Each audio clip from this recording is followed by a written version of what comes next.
Hey guys, back with another Maplestory video here. This time, Damien guide. This is gonna be a long one. Break it up to clips, phase one, phase two, and sort of a three, like a pre-preparation guide. Right? I think a lot of people, a lot of the times, you don't want to go in and just kind of go blindly. Right? You want to go in knowing what to expect, knowing what to, not to waste your time, to be efficient, and so I'm going to break it down into three parts: um, kind of preparation, phase one, and phase two. And this one, and I'm just going to kind of do the best way that I can, the way that I know how to, and that is by looking at our previous runs. There's nothing more helpful than looking at a live run and experiencing yourself. But since I can't, you guys got to do the experiencing yourself, so I can just share you my experiences and kind of things that we learned from our first run or one of our earlier runs to now, and how much we've grown, what it looks like when it goes well, and what it looks like when it's hard, right? Because I think a lot of the times, we've been doing this for half a year basically. I was looking at the video, it's 5 months ago, probably 6, and you guys are going to jump in right away, do more damage, get farther than we did, but there's still things that you can improve on. So first things you have to know, right? The first kind of the questions that everyone wants to know about Damien that I get frequently is, one, what is Damien stats, right? So what we assume to know is Damien is a level 200 boss. So I've talked about before, it's not a level 1, which is like Guild Dungeon, Guild Honor Battle, where it's just you basically create everything. It's level 200, so it has a little bit more defense, and you're just not going to hit your hardest. So some people might cap, some people might not. Some classes might have a hard time. You're just going to do less damage. Simple as that. It's the same as Lotus Phase 3. So it also has 60% ignore enemy defense. 60% ignore enemy defense and crit res. Basically saying you need X amount of, you're not going to crit 100% of the time unless you have some sort of crit res or fair trade or over 160% with buffs is basically what you need to get to. And so this is, again, same as Lotus, and it's just something that matters. And the final thing about Damien is it's about 4.6 trillion HP. I think it's between 4.5 4.6. The way I think about it is everyone needs to average 460 bill damage. 10 people. Some can do more, some can do less, right? That's the average. How do you translate that into Lotus? Yeah, it's tough. Like, a Lotus is the best thing to compare it to, but it's not. Let's just say, for example, in Lotus, I do about 100, on average, over 100 bill DPM. Now, the fight is shorter. It's kind of a sweet spot for Paladins, 4 minutes. But that's all we can kind of go off of, usually, for people that are starting Damien. And in a 9:30 fight in Damien, I do about 55, 60 bill. So I would say some people more, some people less. You kind of just have to take it with a grain of salt. Some people, at the end of the day, you're trying to get to, if you're a DPSer, you're trying to do more than 445 bill DPM or 450 bill damage in a 10-minute fight. Simple as that. So if you want to know what cap, like people ask, what's the cap requirements? The next question, right? Damien stats. Then the next question that follows is, what's the DPS requirements? What's the gear requirements? Well, first of all, best way to do damage is you want to crit 100% of the time, right? That's team comp. That's your stats. I know some world first teams, some teams don't have shades.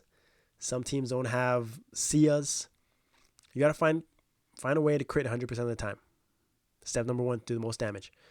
Now, fair trade, we're going to talk about it later, is not very effective and recommended for phase 2. You just want to take that damage, and taking damage while you're standing on the altar, you're not going to fill the altar gauge. Talk about it more. You want to assume that you can't use fair trade. Simple as that, right? So That's step number 1 for doing more DPS requirements. Then number 2 is people want to know what is the minimum cap.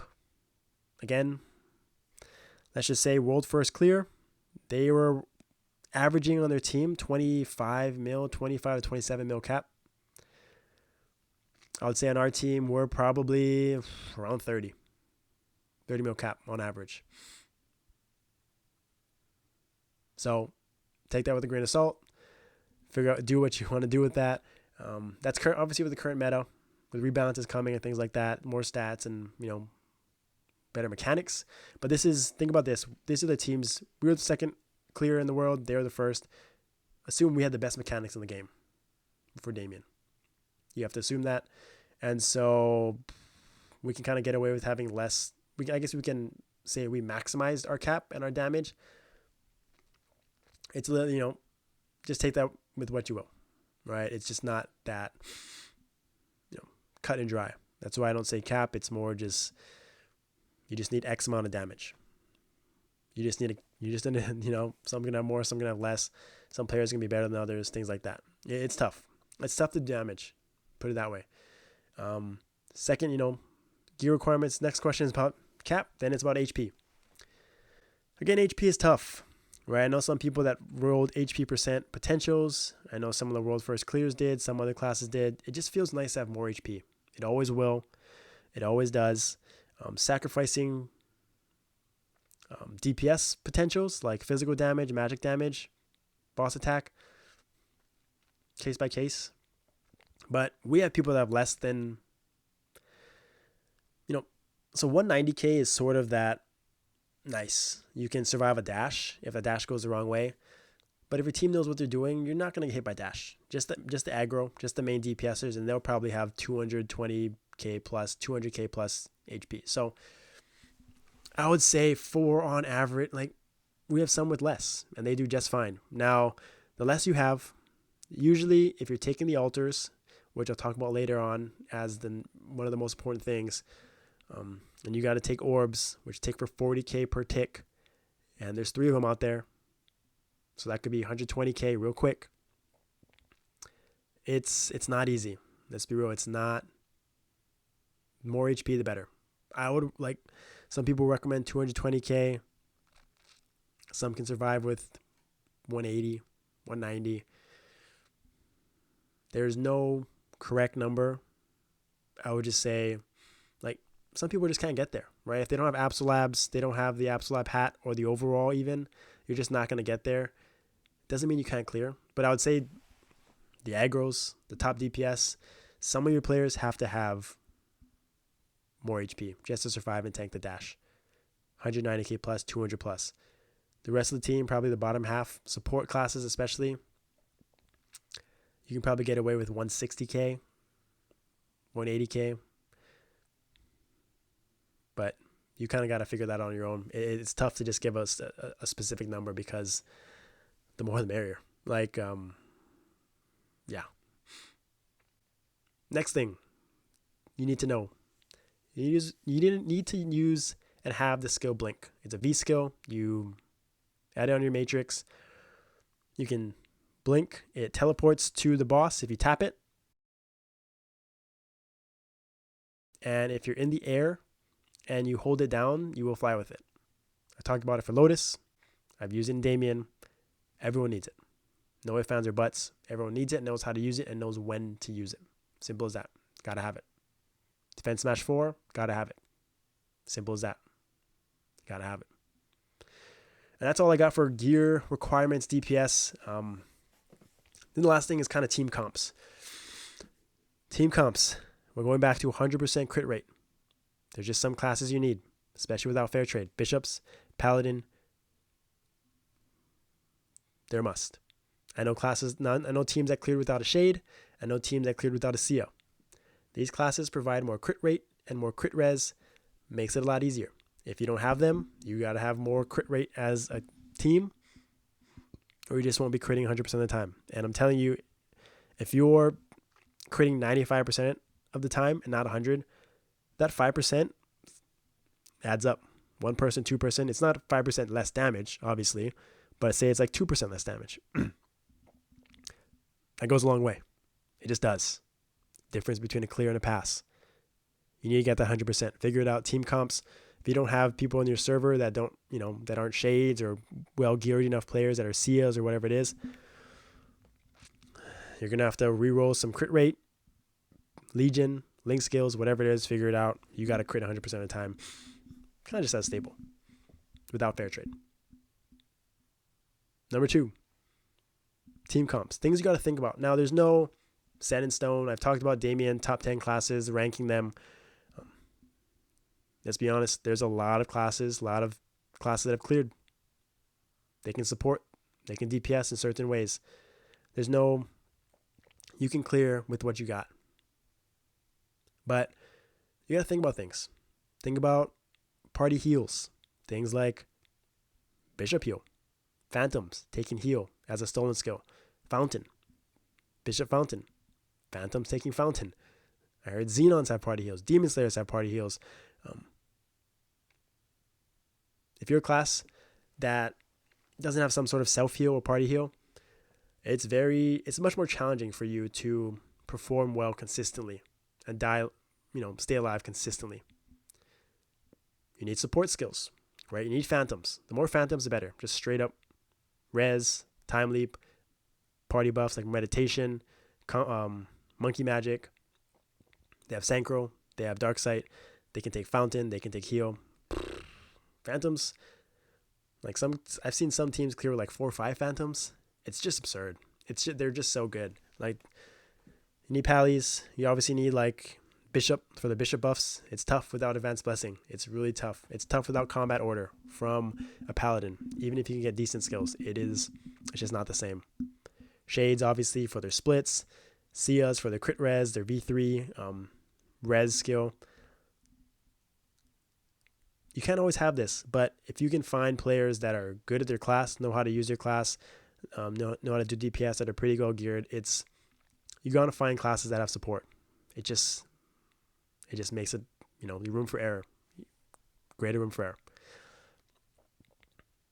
So that's all I got for team comps, player comp, composition, things like that. And then the last thing, sort of a thing that you need to think about, just building your team. Before even starting it, practicing, you got to have someone that has a team lead that can call out skills and have secondary calls even. Like, one of the most important things and underrated things about finding a team is finding good, efficient communicators. Someone that's just going to take the lead. That when things get hectic, you can calm everyone down. Make sure you're, not cluttering comms. You're efficient with call outs. You're helping the team, just making it easier for everyone else, right? It's very hard to have 10 players know the rotation. It just is, right? It's easier to rely on one person or 2 people that can call out skills or, that know the rotation to just help make everyone's life easier, right? Not everyone is, you can't expect everyone to just be on, to carry their own weight in a sense, right? There's got to be some sort of leader. And calling out skills is very, very important. Now, Sephir's team, I'll put the link in below, has created an AI generating call out system that I know teams have used kind of as a calling out skills and just sort of as an extra communication. Takes kind of the pressure off of that team lead from calling out skills and, human error. So I'll post that link in below. It's very effective. It'll call out black altars. It'll call out, when to stun, splits, things like that. It's when to fly up. It's huge. It's very good. One of the main reasons why they cleared World First Clear and other teams have cleared as well. So it's a great tool resource. I highly recommend you guys check it out. And then secondary callouts is something that just we implemented because we don't use Zephyr's AI callouts, and it's just really hard for one person to keep track of everything going on, like skill rotations, and then calling out when altars is coming, and then calling out who has orbs. It's just a lot going on, right? So you need people that can help, right? Team, help each other out, that you can depend on, and that will make everyone's, whatever it takes to clear. So that is sort of the introductory, the prerequisites, things you need to think about for Damien, right? There's a lot going on, a lot of questions. If you have any questions below, just let me know, right? Probably something I missed, you know, but in this next, when we get into phase 1 and phase 2, we'll go more into details about skills and what they do, just to help you guys out, give you as much knowledge as possible before you jump into the fire, right? Because you can know all the skills, you can know the rotation, but there's nothing like experiencing it and seeing it and feeling it for the first time and experience those orbs and alters and dashes and dives. And so, yeah, just try to be as efficient as possible, but give you guys as much knowledge as possible. We'll be right back, and then we'll get into phase 1 specifically.